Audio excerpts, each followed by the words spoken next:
Shabbat Shalom. Shabbat Shalom.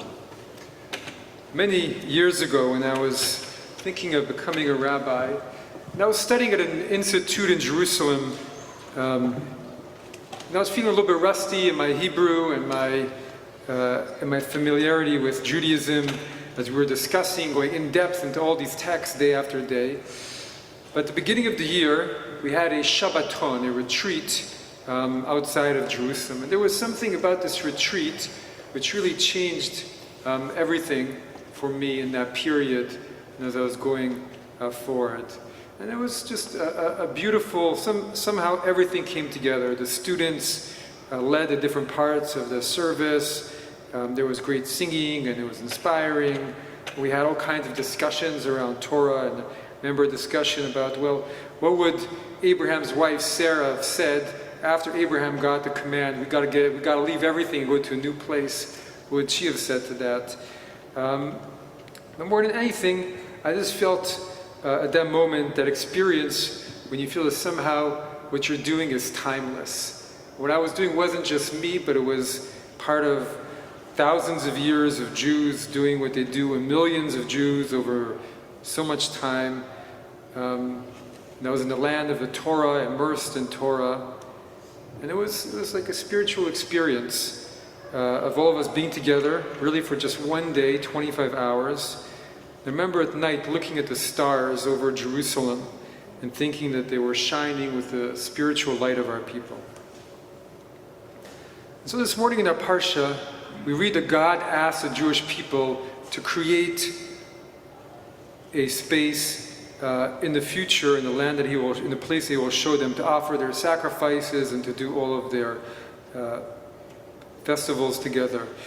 So it says, when you cross the Jordan and settle in the land that your God, in the land that your God Adonai is allotting to you, and God grants you safety from all your enemies around you, and you live in security, then you must bring everything that I command you to the site where your God Adonai will choose to establish His divine name.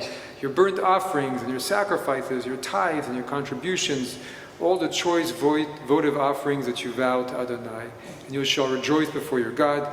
But take care not to sacrifice your burnt offerings in any place you like, but only in the place Adonai will choose. And part of me has always responded like, why only in that one place? And what always comes to mind, for those of you who know this, is those, the Nana Nachman people in Israel. You might have seen a video of them. They're young people who are very religious, who go around with cars and Jewish techno music, and they go around Israel and get everybody to dance with them. So why can't we do that? And I want to worship in my own home, and I want to worship in the streets, and I want to worship in the mountain, I want to worship in the forest, and I want to worship in my parents' house and my friends' homes, and bring offerings to the universe. So the Torah's answer is, okay, there's some room for that. There is room for that. But to really worship, we have to all be together in one place, in the place. So maybe part of it is as the Hasidic folktale, where a young boy keeps going to the forest to pray.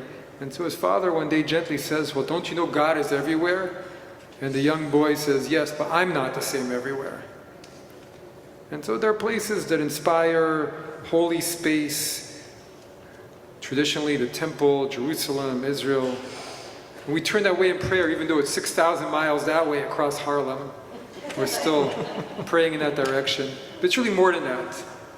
It's really about a special chemistry that needs to happen to have that kind of experience come alive, what we call spiritual experience. You need dedicated time.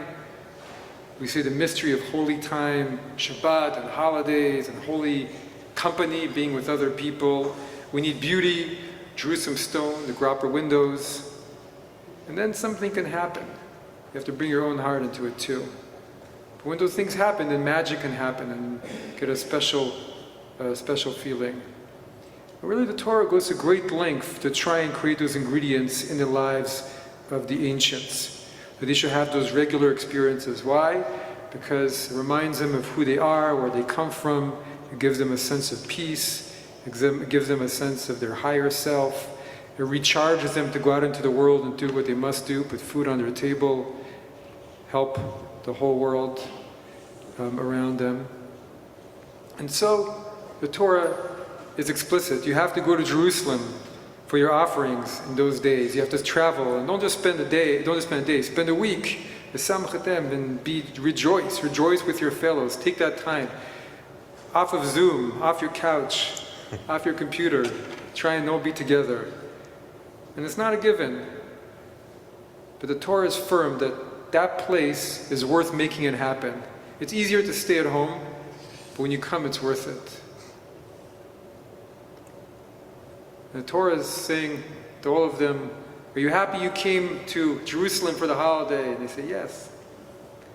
So talking about the retreat is not only an early save the date for our congregational Kala in March, but it is there, beginning of March, the first 2 weeks, probably. We might do it, we're still working, but block out all of that period. But also for coming to gatherings like this one, and to know the power of the ingredients to make it all come together. Of course, as Jews, we eat, but to feel inspiration, to hear good music, to have good company. So for me, that one retreat brought to life Judaism in a way that continued to lead me to being a rabbi, one of 10 experiences of that year, more. But also recentered me in that month where I was going through a whole big change in my life from being a journalist.